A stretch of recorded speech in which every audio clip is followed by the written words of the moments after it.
Hello guys.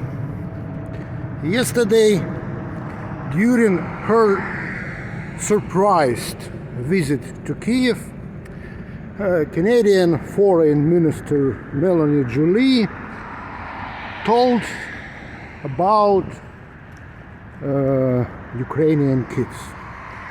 She told that thousands of Ukrainian kids were forcefully taken to the Russia by Russian forces or Russian officials.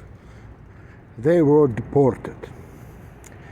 She told also that the kids were taken from their land, their families, and their language.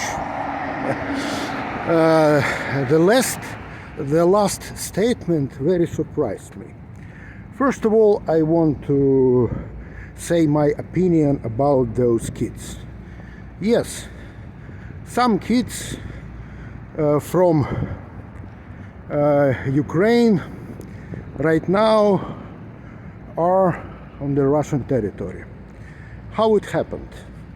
First, as you remember, in 2020 September, it was Ukrainian offense on Kharkov region in Ukraine, and Ukraine could retake some territory.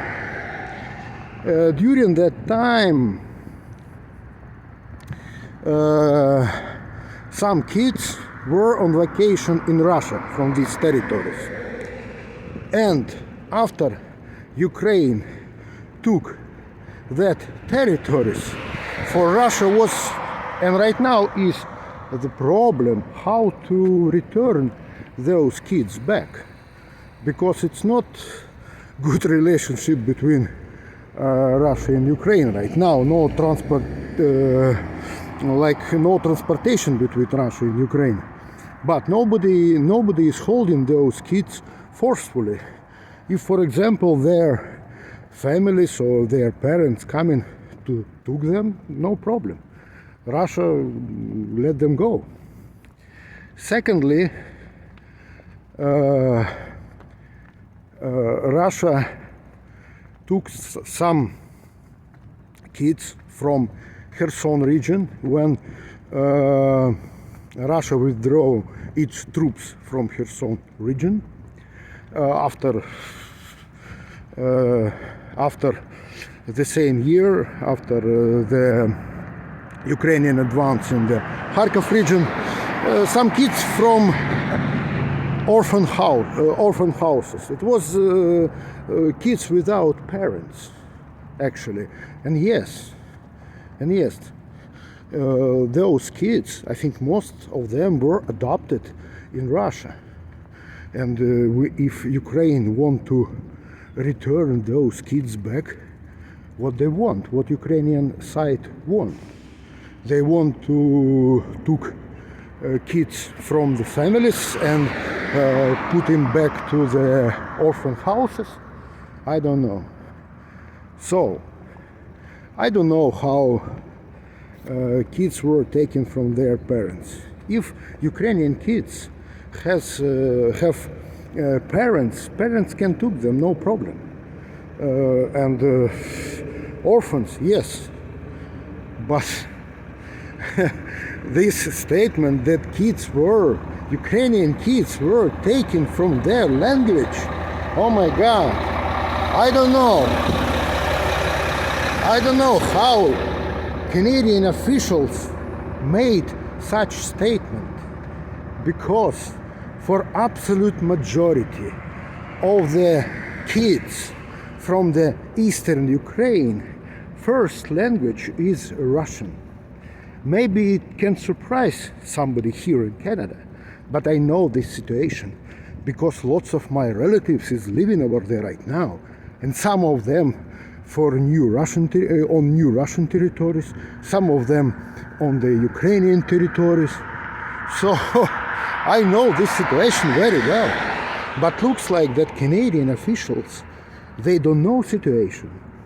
Or they know, but they purposely lying and making such statements. But I think they just don't understand situation.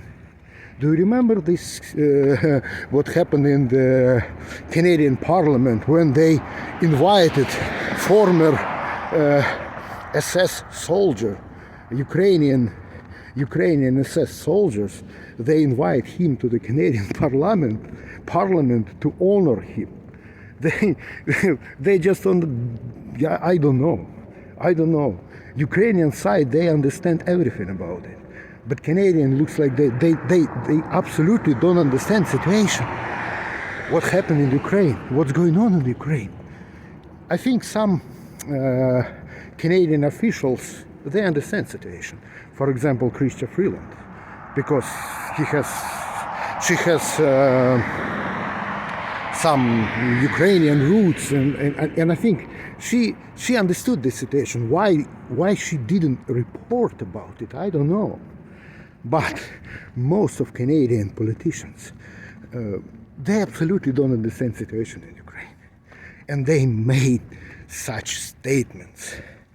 They don't understand that, for example, for Ukrainian officials, this guy, Yaroslav Hunka, is a hero. and they were upset that they made this thing, and it's very bad for Ukrainian side that Russian propaganda can we'll talk about it. Oh my God, I don't know. So what I think about this situation, this absolute don't understanding by Canadian politicians, and I think by most of Canadian society, situation in Ukraine, real situation in Ukraine. And they trying to, okay guys, what I think about the situation, it's my opinion. See you later, bye bye.